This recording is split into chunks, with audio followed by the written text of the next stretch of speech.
Hello हमारे प्यारे बच्चों, आज हम ये जो सामने डायग्राम बना हुआ है इस पे हम बात करेंगे। और ये जो न्यूमेरिकल है, इससे पहले आपको संधारित्र का संयोजन, श्रेणी क्रम, समांतर क्रम बता चुके हैं। उसी पर आधारित ये न्यूमेरिकल है।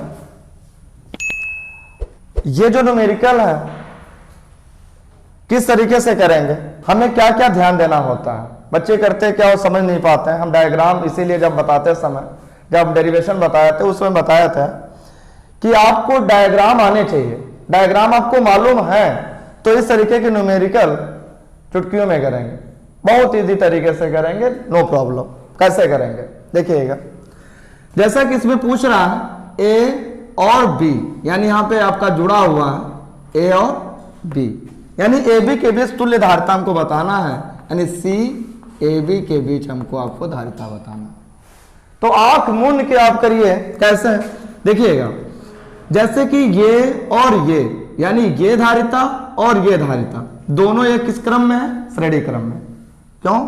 क्योंकि आप देख पा रहे होंगे कि ये प्लेट यानी ये और ये, ठीक है ना। यानी यदि इसको हम क्या कर दें, सीधा कर दें, अपने तरीके से बना सकते हैं, ठीक है ना। तो ये और ये क्या है? श्रेणी क्रम में है। तो श्रेणी क्रम का क्या होता है? श्रेणी क्रम धारिता के लिए होता 1/c बराबर 1/c1 प्लस 1/c2। दो ही आपका दे रखा है, एक और दो, तो हम दो लेके चलेंगे, 1/c1 प्लस 1/c2। इसका तुल्य आप निकालना चाहते हैं तो तुल्य इसका कितना होता है डायरेक्ट, यानी हम लिख सकते हैं c बराबर c1 c2 c1 plus c2। यदि आपका दो धारिता दिया है तो ये आप याद कर लीजिए, ठीक। c बराबर c1 plus c2, c1 into c2 upon c1 plus c2। यानी ये बार बार इस तरीके से लिखने की जरूरत नहीं है। यदि दो से ज्यादा है तब आप इस तरीके से लिखें, जैसे कि C3 दे रखा है, C4 दे रखा है, तब ऐसा करें। यदि आपका दो दे रखा है तो C बराबर C1 C2 upon C1 plus C2 कर लीजिए।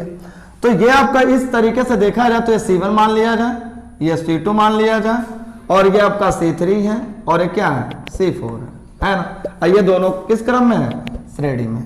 तो हम क्या कर लेंगे, C बराबर C1 कितना है 8, C2 कितना है 8 अपॉन C1 8 प्लस का निशान प्लस फिर 8।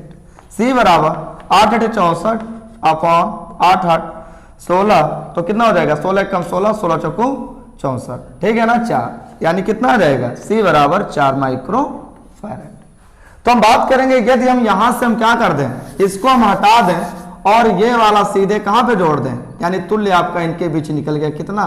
तुल्य निकल गया 4 माइक्रो फैराड। तो सेम इसी तरीके से C3 और C4 भी श्रेणी क्रम में है। तो हम इसके लिए भी आप क्या करेंगे, C डैश बराबर, यहाँ पे C निकाला है तो C डैश बराबर क्या कर लेंगे, C3 C4 C3 plus C4, ठीक है ना, सेम फार्मूला। C डैश बराबर C1 कितना है C3 आपका 10 है, C4 कितना है 15 है, फिर कितना 10 प्लस 15 हो जाएगा C डैश बराबर 15 धाम 150 और 15 10 कितना 25 होता है कि नहीं होता है।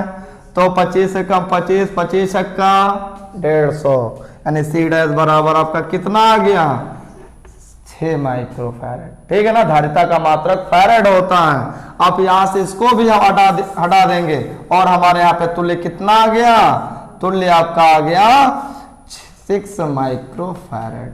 ओके, अब आप देख पा रहे होंगे अब ये दोनों किस क्रम में जुड़ा है, समांतर क्रम में जुड़ा है। तो आप कह सकते C डैश किस क्रम में है, समांतर क्रम में है, ठीक है ना।